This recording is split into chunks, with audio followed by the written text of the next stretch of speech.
Hello दोस्तों। एक बार दो आदमी यात्रा पर निकलते हैं। दोनों की मुलाकात हुई और दोनों की मंजिल एक ही थी। दोनों एक ही जगह जा रहे थे, तो दोनों यात्रा में साथ होकर चलने लगे। 7 दिन बाद दोनों के अलग होने का समय आया। तो एक ने कहा, भाई साहब, 1 सप्ताह तक हम दोनों साथ रहे, क्या आपने मुझे पहचाना? दूसरे ने कहा, नहीं, मैंने तो नहीं पहचाना। पहला यात्री कहने लगा, श्रीमान, मैं एक नामी ठग हूं, परंतु आप तो महाठग हैं।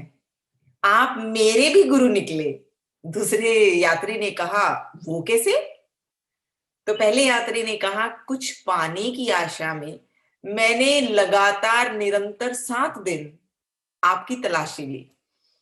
मुझे कुछ भी नहीं मिला। इतनी बड़ी यात्रा पर निकले हैं, तो कुछ तो आप साथ लेकर निकले ही होंगे, या बिल्कुल फिर खाली हाथ निकले हो? दूसरा यात्री कहता है, मेरे पास एक बहुमूल्य हीरा है और थोड़ी सी मुद्राएं भी हैं सोने की।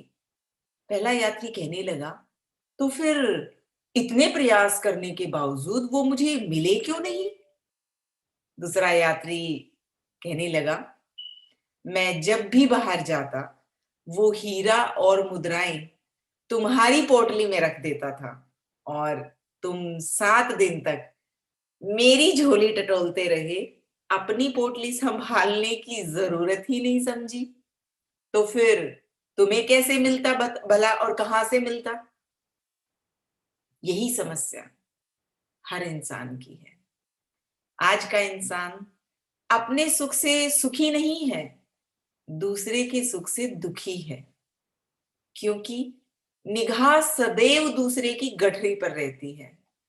ईश्वर हमेशा नई खुशियां हमारी झोली में डालता है, लेकिन हमें अपनी गठरी पर निगाह डालने की फुर्सत ही नहीं है। यही सबकी बेसिक समस्या है, मूलभूत समस्या है।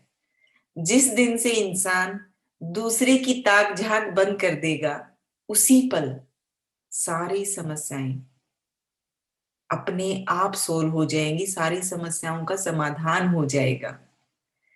अपनी गठरी जरूर टटोलें।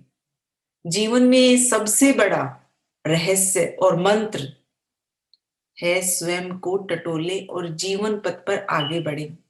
सफलताएं आपकी प्रतीक्षा में है। तो दोस्तों, मुस्कुराना, शुक्राना और किसी का दिल न दुखाना। बहुत जल्द फिर से मुलाकात होगी एक नई कहानी के साथ। तब तक के लिए आप सब अपना ख्याल रखिएगा।